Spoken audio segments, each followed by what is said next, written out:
तो hey guys, कैसे हो आप लोग। मैं वापस आ चुका हूँ अपनी एक बिल्कुल ही नई वीडियो के साथ, जो कि मैं आप पोस्ट करने वाला हूँ अपने क्लैन के चैनल में। तो दोस्तों, ये है मेरा क्लैन चैनल और यहाँ पे मैं अपनी डेली वीडियोस अपलोड करता रहूँगा।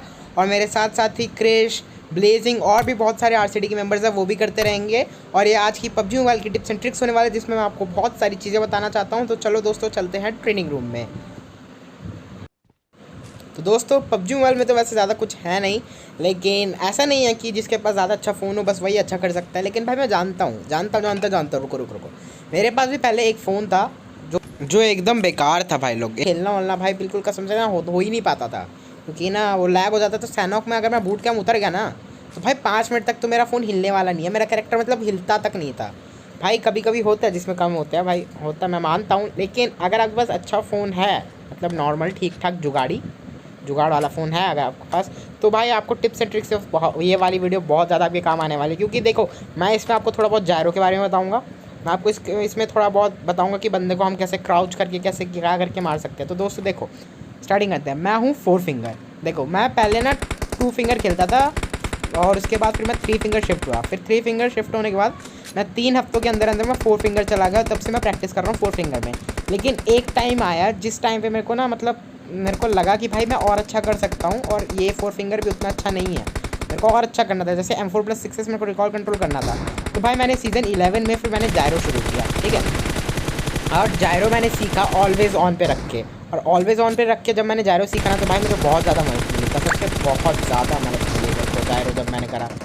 तो भाई वही चीज़ है कि अगर आप जायरो होता क्या, जायरो है कि अगर आप अपना फ़ोन को टिल्ट करोगे, हल्का सा भी टिल्ट करोगे, तो मतलब जायरो में आपका जो एम है वो नीचे जाएगा, आपका जो क्रॉसहेयर है वो नीचे जाएगा अगर आप उसे टिल्ट करोगे, ठीक है। तो देखते हैं, अब मैं आपको बताता हूँ कैमरा सेंसिटिविटी क्या है। जैसे आप इधर उधर कर रहे हैं, जैसे मेरी कैमरा सेंसिटिविटी थी 124 या फिर उसके आसपास, और मैंने उसे कर दी फुल पे। तो भाई कैमरा सेंसिटिविटी से होता ये है कि आप एक टारगेट से दूसरे टारगेट पर कितनी देर में लेके जा सकते हो, ठीक है।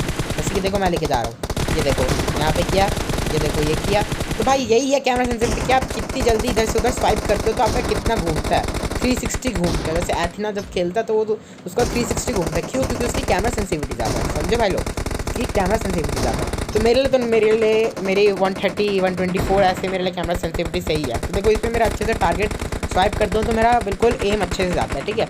और अगली बात आती है एडीएस की। एडीएस जो होता है वो है एम डाउन साइड। एडीएस मतलब ये है कि मतलब आप अपने फ़ोन के जो थंब है उसे जितना नीचे करोगे, आपका रिकॉयल है उतना कम होगा, ठीक है। जितना नीचे करोगे उतना कम होगा। ये है आपका एडीएस। और आखिरी, जैसे जो बंदे खेलते हैं उससे कहते हैं जायरो। जैसे मैं आपको एडीएस का एक एग्जांपल देता हूँ। जैसे मैंने M4 उठाई हुई है, अब देखना, ये देखो, आप नीचे कर रहे हो M4+6x लगा के उसे 3x में कन्वर्ट करके। आप जब नीचे कर रहे हो तो वो भाई इतना अच्छे से रिकॉयल कंट्रोल नहीं हो रहा है ना। लेकिन मैं चाहता था कि मैं इसे और अच्छे से करूँ। तो अगर आप इसे और अच्छे से कंट्रोल चाहते हो तो देखो, जायरो में 3 चीज़ होती है। एक होता है क्लोज, एक होता है स्कोप ऑन, एक होता है ऑलवेज ऑन। स्कोप ऑन में अगर सिर्फ आप स्कोप ऑन करोगे, सिर्फ आपका जायरो तभी काम करेगा, ठीक है। जायरो आपका तभी काम करेगा। लेकिन अगर आप ऑलवेज ऑन पे रखते हो, तो आप जब चलोगे ना, तब भी अगर आप अपना फ़ोन टिल्ट करोगे तो आपका कैरेक्टर घूमेगा, मतलब इधर इधर स्वाइप होगा। जैसे आप स्वाइप करते थे वैसे ही होगा, बस आपको फ़ोन टिल्ट करना है। तो भाई मैंने सीखा था जायरो बस 1 हफ्ते के अंदर, बस 1 हफ्ते के अंदर। वो पता है कैसे? वो मैंने सीखा था जायरो 1 हफ्ते के अंदर अंदर, बस ऑलवेज ऑन पे रख के। ऑलवेज ऑन पे मैंने सीखा। मेरे को स्टार्टिंग में तो थोड़ा ऑकवर्ड लगा, लेकिन भाई उसके बाद भी ठीक हो गया, ठीक है। अब ये आदत सी बन गई है। और अगर मैं जायरो नहीं खेलता ना, तो भाई मेरे को बहुत ऑड सा लगता है ना, बहुत ज़्यादा ऑड सा लगता है। और जायरो से भाई मदद बहुत मिलती है। एक तो रिकॉल कंट्रोल होता है, और उसको ऊपर से जैसे 4-5 बंदे ने पुश मार दिया तो उनके लिए भी ये सही रहता है जायरो। तो दोस्तों, जायरो के बारे में आपको मैंने बता दिया। अब देखो भाई लोग, जो लोग मतलब क्लॉ नहीं खेलते वो एडीएस यूज़ करते हैं, फिर जो क्लॉ खेलते हैं वो एडीएस यूज़ करते हैं, ठीक है। तो उनके लिए ज़रूरी होता है एम डाउन साइड एडीएस। तो देखो, मैंने अपनी अभी एडीएस अपनी ज़्यादा की, फिर वापस कम की, क्योंकि मेरे लिए ज़्यादा नहीं है भाई। मैं ज़्यादा करता हूँ तो मेरा जो टच रिस्पॉन्स है मेरे को कंफर्टेबल नहीं लगता, तो मेरे लिए कंफर्टेबल है 106। और एडीएस से जब मैं कर रहा हूँ तो देखिए आप, ज़्यादा रिकॉल तो मेरा कंट्रोल नहीं हो रहा, मतलब हो तो रहा है, अच्छा हो रहा है, लेकिन उतना ज़्यादा जितना मुझे चाहिए उतना ये नहीं हो पा रहा है ना दोस्तों। तो मुझे इसको और ज़्यादा कंट्रोल करने के लिए, अगर आपको करना है, मतलब अगर आप इससे भी कर सकते हो अच्छे से, लेकिन अगर आपको M4+6x अच्छे से कंट्रोल करना है तो भाई लोग आपको जायरो लगेगा ही लगेगा। और दोस्तों भाई, ऐसा नहीं है कि बस जायरो प्लेयर जो है वही प्रो है, नहीं प्रो नहीं, बिल्कुल ऐसा बिल्कुल भी नहीं है। जो क्लॉ प्लेयर्स होते हैं वो भी भाई बहुत ज़्यादा प्रो होते हैं, बहुत ही ज़्यादा। कभी कभी तो भाई जायरो से भी अच्छे जायरो से भी अच्छे प्लेयर्स हैं, ठीक है, जैसे हमारा मॉर्टल हो गया और भी वाइपर हो गया और भी बहुत सारे लोग हो गए जो कॉम्पिटिटिव भी खेलते हैं और जीत के भी आते हैं ना। तो भाई ये इंपॉर्टेंट नहीं है कि आप क्या खेलते हो और किस में खेलते हो या फिर क्या करते हो, तो बहुत इंपॉर्टेंट ये है कि आप उसको कितने अच्छे से करते हो या फिर उसको कितने अच्छे से खेलते हो। तो ब्रो जैसे कि अब देखो मैं आपको सिखा रहा हूँ, जैसे सामने अगर मेरे बंदा है, ठीक है, जैसे ये देखो मेरे सामने अगर बंदा है, यहाँ सामने मैं एनिमी सेट कर रहा हूँ, यहाँ मेरे सामने बंदा है और अगर वो आ रहा है मुझे रश कर रहा है, ठीक है, तो मैं क्या करूँगा, देखो आप लोग डायरेक्ट एकदम घुस जाते होगे ना उसके ऊपर खड़े, तो दोस्तों ऐसे नहीं करना, आपको क्राउच करना है, मारना है, अंदर आना, क्राउच करना है, मारना है, अंदर आना। और अगर आपकी एक ख़त्म हो गई तो भले आपके पास स्नाइपर क्यों ना हो, लेकिन भाई निकालो और शॉट दो, निकालो और शॉट दो, ताकि भाई एक बार नहीं लगेगा, 2 बार नहीं लगेगा, 3 बार नहीं लगेगा, लेकिन चौथी बार तो लगेगा ना, कभी ना तो कभी तो लगेगा ही। तो भाई मेरी पहली टिप और सबसे इंपॉर्टेंट टिप है कि भाई मारो, अंदर घुसो, मारो और कवर में आओ, मारो कवर में आओ। बिना कवर के अगर आप लोग घूमोगे तो भाई कुछ भी नहीं हो पाएगा, भाई कुछ भी नहीं हो पाएगा, कोई फ़ायदा ही नहीं है अगर बिना कवर के घूम रहे हो तो।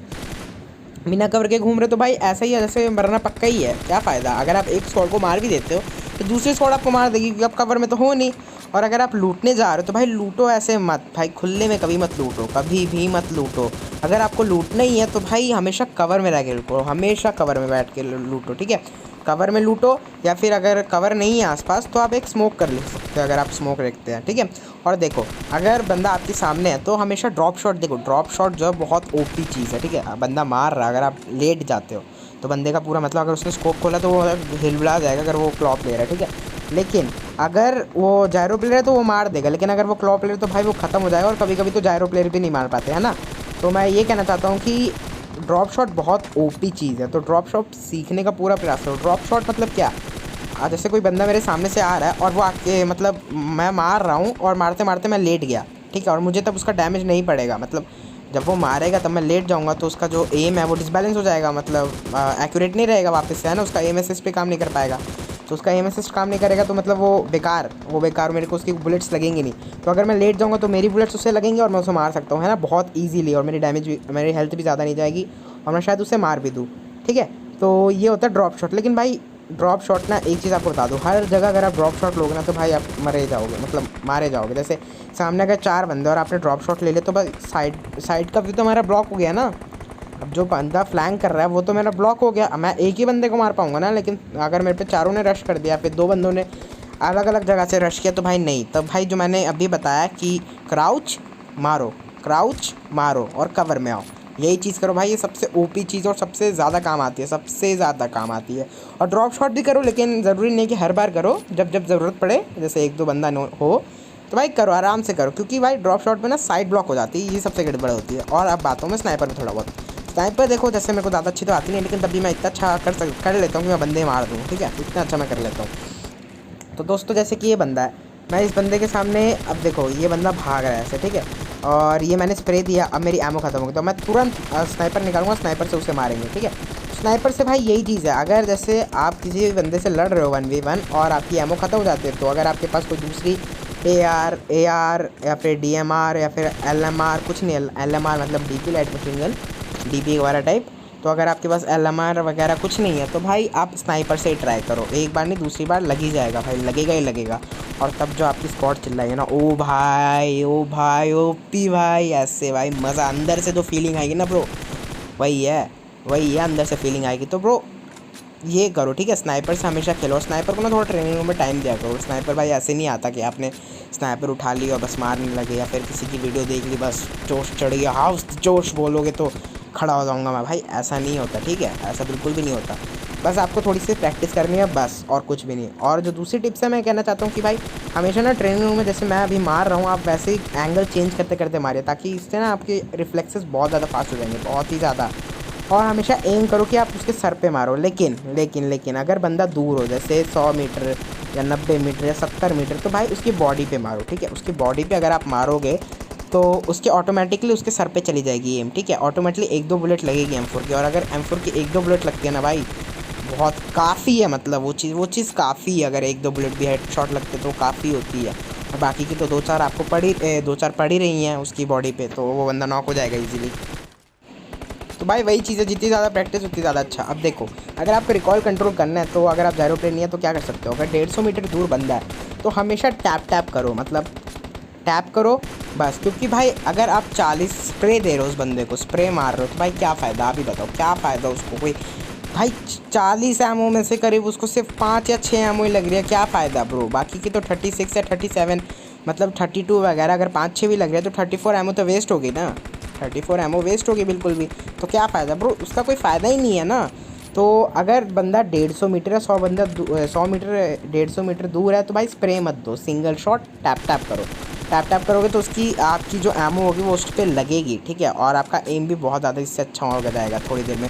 फिर जब आप रनिंग हेडशॉट मारोगे तो आप रनिंग भी मार सकते हो, आपको नॉलेज हो जाएगी उस चीज़ की कि आप मारना कैसे, कहाँ शूट करूँगा तो उस बंदे को लग जाएगी। तो भाई यही चीज़ है। और अब भाई लो मैं आपको बताता हूँ रिकॉयल। अगर आप क्राउच करके मारते हो ना तो आपका रिकॉयल बहुत कम हो जाता है, मतलब पहले जितना हो रहा था उससे कम हो जाता है। लेकिन जब आप खड़े होकर मारते हो तो देखो भाई रिकॉयल हो रहा है, मतलब कुछ उतना नहीं हो रहा लेकिन हो रहा है, तब भी हो रहा है ना, मतलब लेफ्ट राइट मूव कर रहा है ना।